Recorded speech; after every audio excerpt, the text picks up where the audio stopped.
Welcome back to Apocalypse Movies and our official show, the Movie Watching Challenge. I am your host, Jake Berlin. I am joined today by Keith Barnes and Jacob Harley, and we are here for the second episode of the Movie Watching Challenge. If this is your first time on the show, just a little description of the show real quick. Basically, we wanted to challenge each other to watch movies we've never seen before, and it comes down to maybe never seeing a genre or not liking this particular film and never been interested in it, and one of us has to challenge the other because it makes us watch it, basically, which is a cool little thing. So last week on our first episode, it was Keith and I. He challenged me to watch the movie Traffic from Steven Soderbergh, the 2000 film that ended up winning, and he won the Oscar for it, correct? He won the Oscar. Won the Oscar for it. And it came out in December 2000. It has a gigantic cast. It runs at a hefty 2 hours and 27 minutes. I know that because I just watched it this morning of the day that we recorded it. I wanted to get a fresh take on it. Excellent. And so I'm super fresh on this movie. Okay. I had never heard of it before. I'd never seen it. I'm surprised by that. I am too. After watching it, I am too. But I can see why it's a movie that I had never noticed. Well, you were so young too, like you said. Yeah, I was quite young, and I must say that I did enjoy it for specific reasons. Mainly because of the cast. The cast is really strong. Yeah. I mean, you have Michael Douglas, Benicio del Toro, Catherine Zeta-Jones, Dennis Quaid, Don Cheadle, which his storyline was big. Yeah. You get an appearance from Penelope Cruz in there. John Slattery, who plays Iron Man's dad. Totally forgot about that. John Slattery. He's in there quickly, a small glimpse, Okay. but there's a lot of actors and actresses that kind of pop up quickly. I forgot about Penelope Cruz. Yeah, she has a very quick scene. Yeah, very quick scene. Wait, no. Do you mean Salma Hayek? Salma Hayek. That's what it is. Salma That's Hayek. what My it is. bad. Yeah. I get them mixed up. Yeah, I understand. Easy to mix That's up. why It's I very thought, wait, easy. Penelope Yeah, Cruz. yeah. I was like, So- I think that's uncredited too. It probably it was very quickly and it kind of popped up out of nowhere. Yeah. But I did enjoy the movie, and like you told me in the opening episode, it's a very slow movie. Yeah. So you kind of have to get behind it because it takes place in 4 different storylines. Yeah. And so you're following this whole drug cartel thing from 4 different perspectives. Right. And I will say that I didn't like 2 of the storylines. Did not like. I did. I was. I'll say I was uninterested in them. Let me guess one. I'm gonna guess one of them is. I mean, is it Erica Christensen? Yes. Yes. Okay. Definitely. With Topher Grace and her. No, actually, that's one of them. I liked that one. I didn't like Catherine Zeta-Jones' storyline. Really? Yeah. The Michael Douglas storyline with his daughter was my favorite. That was very compelling. That was my favorite. I thought it was very interesting. The fact that he's the drug czar. Yes. And his daughter. His daughter's high up on all these drugs. And that's a. We're not going to get political, but that's a thing where this is a thing that it affects everyone, not just inner cities, which there is a discussion about that in this movie. And Topher Grace has a dialogue where he does make some interesting points about that. Mm-hmm. But it's a thing that it affects everyone at all, up and down every level of whatever your class is in America. It affects everyone, even the drug czar's daughter. Where they are, and they are in Ohio. Yes. That specific storyline is set in Ohio. And I was surprised because I was expecting the storyline to follow Topher Grace. Yeah. And he wasn't really involved. No, not and really. he just had a little bit of some footage there. The resolution he kind the Michael Douglas and his daughter stuff was definitely the most compelling of the chilling group. scenes. He had to go get his daughter. Hard. It's pretty hard to watch. Like there's some stuff. And Soderbergh doesn't hold back. Like there's some stuff that in there is definitely hard to watch. The other one is obviously the Benicio del Toro storyline. His stuff is so good. He's so great.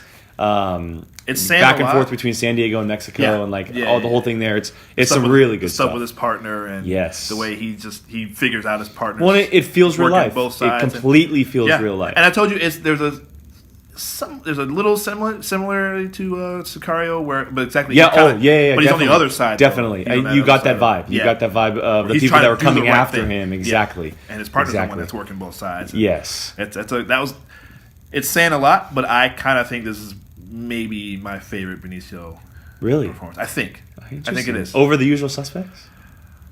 Oh, that's tough. That's one thing I want to mention. We were trying to figure out what was our first. That was the earliest. I thought about it later. I did the same thing. I was like, wait, Usual Suspects. Yeah. When I was listening to it, I was like, what about The Usual Suspects? Exactly. I completely spaced. I was so upset. It was like 7 years earlier too, so it was a good chunk of time. Yeah. But I mean, overall, I'm glad that you challenged me to watch this one because it feels classic Soderbergh. Specifically the way it's shot. Yes. It, like you had mentioned in the episode, it looks like a documentary. Kind of documentary-ish. It has that grainy look to filter, it. It looks like he's running around with a handheld camera, Yes. Just following this entire film, and it's really. And I love the way he also uses colors as far as tints. Yes. Every storyline almost has a different color tint to it. Very much. And so he definitely plays with it, and that leads into what he's doing today with iPhones and everything too. And so he's always been that kind of director, and his movies have always been compelling. Is it slow at times? Yes, but you get that sense right away that it's that type of movie. Yeah. And so I wasn't disappointed with that at all because I knew what I was getting into. Right. I would say that it probably ran a little too long for being a slower movie, but being Soderbergh, I'm not surprised. Yeah. But I did enjoy it. I'm glad I watched it, especially never hearing it before. Yeah. I always enjoy those cartel films and having this kind of cast. And as I was watching this, I'm like, man, I really wish I would see Michael Douglas in more movies these days. I know, man. He's only in Ant-Man. Like that's the only stuff that I see him in these days. But at this time, he was exactly. Still, this was his American president, and he had all kinds of stuff that he was. And Dennis Quaid had a little thing in there. He was involved in as well. Weasley lawyer Dennis Quaid. Yeah, and I was shocked by the ending too. It was very quickly. Yeah, kind of a quick little end there. But the resolution is great. And you mentioned Catherine Zeta-Jones. I wonder, do you think it's because she went from being a little bit sympathetic to oh my gosh, what's going on, to just being completely unlikable? Yes. You realize, wow, she's just as bad a person as her husband. 100%. And it ended with the assassin. Clifton Collins Jr. is the assassin. Course. Yes. That's the other guy I was mentioning. The Scorpion? Or what? The Scorpion. They call him Freddie Flowers. Freddie Flowers. Yes. His logo. But the moment where she basically said, shoot him, kill him now, and it didn't happen, obviously. But that scene was very tense. Yeah, that was very tense. well. There was a moment after the scene, and I don't want to ruin it for Jacob, but there was a moment right there that was pretty hard to watch. Yes. I know what you're talking about. Yeah, but yeah, I mean, overall, like I said, the cast is phenomenal. You get some really good surprises in there. Yeah. The direction from Soderbergh is great. The way he uses film and the camera work. And then obviously the way it's set up as far as the storylines. Yeah, the writing's great. Yeah, and how Stephen King, I think, won the Oscar for. And like how Del Toro and Catherine Zeta-Jones and Michael Douglas and some of the other characters, they don't ever actually meet up, but their storylines are so entwined. It's something that isn't done these days. Oh, at one point, Del Toro and Catherine Zeta-Jones walk by each other. Yeah. Well, there's also there's scenes like where someone's driving, or it was Michael Douglas driving by and Del Toro's walking down the street. Yes. Like it's that type of stuff. Yeah, and which I love. It's really cool great. the way they did it. Yeah. And so I'm definitely happy that I watched the movie, and I very much recommend it. It's a great film. And if you are of age, obviously, because it has some pretty good stuff in there. But Jacob, you hear this, man, and I don't know if you've seen Traffic. I have not. I'm intrigued, honestly. It does sound pretty good to you. It's normally if we use a movie on this show, we probably won't use it again for a long time. No one's gonna challenge me to watch Traffic anytime soon, just because we already used it. But I might just go on my own and watch it and check it off the list because I'm super intrigued. Even just from listening to our first episode of this show and hearing you talk about it made me want to watch it. Yeah. So I am definitely interested, especially, it's Soderbergh. It was won Best Picture. How can you go wrong with this film? To me, I don't really like these movies where following all these different storylines. It reminds me of Crash in a way. Yes, that's what I thought it was before I watched it. I'm glad you said that, but go ahead. But this one, I think this movie might be a unique situation just because of the talent involved and everything like that. So I'm gonna go watch it on my own. Crash was, and I hope you do. I highly recommend it. No, I definitely will. If I had I would. This is in my top 10 of all time. Really? Yeah, wow. It's one of my favorite I had heard of it, but I didn't know what it was about. I never watched it. Right. So Crash was trying to beat Traffic. Well, that's what I figured, and it's just. I didn't mind. It's just not as good. I thought Crash was all right. It's kind of like it was trying to mimic it Crash in a way, was and very even much the trying to titles try. are Traffic and Crash, it's similar. 100%. And then how did Crash win Best Picture? It did. Why? I think it's a good movie, but I don't think it's Best Picture worthy. I agree. Anyways. Yeah, so those are our thoughts on Traffic. If you have seen Traffic, head to the comments, leave some thoughts down there on what you think of it, or if you have not seen it, are you interested in watching it? We'll get back to you as soon as we can. We're going to move on to the next part of the show where I am given the honor of challenging someone, and the reason Jacob is here is because I am challenging him to watch a film. Awesome. All right, so I have a few questions, policies regarding the show really quick. So basically, I think the whole point of this is to make somebody watch something that they probably won't go on their own anytime soon and go watch. Yep.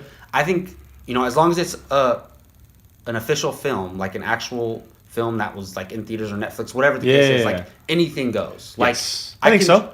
Like, because I don't want Brian say, I don't want to watch that movie. He has to watch it, even if it's like a 1922. That's the point of it. Like British drama, like that's the whole thing. Like if it's like the original Ghost in the Shell movie or Akira or something something completely out of our realm.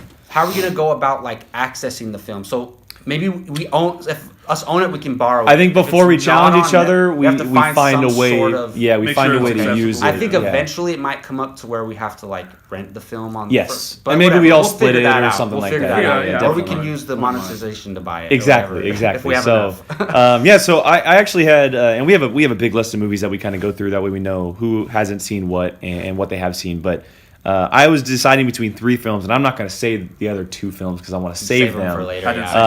And I chose this one because it has a liking that we both enjoy in film, but it's a movie that should have been given a sequel, and it should have already been remade from back in the day. I haven't seen it. I am sure you haven't seen it. It is the 1984 Nick Castle film, The Last Starfighter.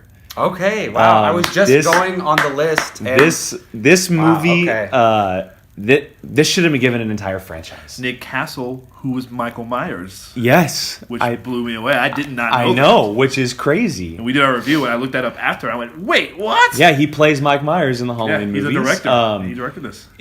This movie should have been given a sequel, easily. It was a one-off. It's an incredibly... I don't want to say educational movie, but it's a movie that kind of lays the groundwork for a lot of movies following. I had heard of it, but what is it? It's a video. So basically, video games, right? It's based on and the actor, the character's name is Alex Collins. Mm-hmm. He's in a trailer park, I believe, like a kind of a trailer park-ish, and there's a box video game, kind of like we would go to an arcade. It's called The Last Starfighter. It's at like a pizza place or something? It's at or I think it's just like outside like a gift shop, I think. Is it? Outside like some kind of hiking place or something like that. But basically, I think it's set somewhere. It's kind of mountainous. Yes, kind of yes, like, definitely. I don't know. Basically, there's an alien race out there that searches for the best pilots in the galaxy through playing this game. Yeah. He is the best in the community playing this game. I've heard of it, and he's basically recruited to play this game or to in real life stuff, and he goes out in space. He becomes a star pilot, all this type of stuff, and he's excellent through this video game. Obviously, you kind of this video game reference, you get like war games and like all this type of stuff. It takes a vibe from Star Wars in a much more cheesy, fun way. But it's enjoyable. Like this movie should have been remade. Like this movie remade now would be absolutely incredible. It sounds like it would lend itself with the visual effects and the way they can do it. It would be so much fun. I can't believe, like you said, it hasn't been done already. Or just a sequel back in the day. Sounds like a franchise. Or just do a direct sequel like now. Somehow. I'll just say right off the bat, I have the Blu-ray and I'll let you borrow it. Okay. But you can tell when you watch it, they were definitely going for that. They were going for the franchise thing. Yes. I can't believe it didn't work because as a kid, I enjoyed the hell out of this movie 100 times when I was a kid. See, I watched it probably about 5 years ago. I found it online and I heard about it. Yeah. And I watched it. I was like, why does this movie take so long to watch? You warmed my heart. Yeah, it's such a good, fun movie. It's a classic 80s movie going into space and everything like that. And the title's so cool too. Like exactly. Yeah. There's a lot of the allusions to Star Wars are, I'll just say, blatant. Yes. And very very obvious. 1984. 1984. So it was after the entire original trilogy. Yeah. So well after. I probably saw it in like 87 or something when I was a little bit older. Okay. Yeah. Yeah, it's fun. It's overall fun, and like he said, he has the Blu-ray. I have the Blu-ray as well, and so you definitely have a chance to watch it soon. And but yeah, so what do you think, man? The Last Starfighter. I'm excited. When I was going through the list with Brian just like 10 minutes ago or 20 minutes ago, I was going through the list, and like when I saw it, it caught my eye. I was like, I know that movie. Yes. Like I haven't seen it though. Like I know it's popular. Yeah. I was like, but I know it's like I knew it was a genre film. Mm-hmm. I was like, why haven't I seen that yet? I was just thinking to myself that. So that's awesome. I'm really excited. Yeah, I wholeheartedly love this movie. This is why I love doing this show, because I want to watch that movie, but when am I gonna like sit down and actually do it? And now like this makes us do that. It's a homework assignment. It's awesome. Yeah, it's a homework assignment. Can't wait to hear your I know. Yeah, can't definitely. Wait to hear how you react. And I get to challenge somebody next week. So that's exciting. Yeah. Too. So yeah, Jacob has a week to watch it, and then like he said, next week he's going to be challenging someone on his own. That won't be me, so it'll be Keith or Brian. Yeah. We never go back to the person who exactly. And if it does end up being Brian next week, we're not going to try and go in just a giant circle. We'll mix and match it, but there's always that chance where it could end up going in a circle, finding a movie for someone to watch. And so, so that is our coverage on Traffic, the Steven Soderbergh film, and then the challenge for Jacob on watching The Last Starfighter, which he has a week to watch. And we'll be coming back next week for Jacob's review, and where he will be challenging someone to watch a film as well. So again, thank you for joining us on the Movie Watching Challenge, the second episode of our new show. Head down in the comments, leave some thoughts on Traffic, on The Last Starfighter. If you have seen it, if you're interested in it, if you're watching along with us, head down there, leave some thoughts, and we will get back to you as soon as we can. For Jacob, Keith, and myself, again, thank you for joining us on the Movie Watching Challenge today. And until next time, see you guys later.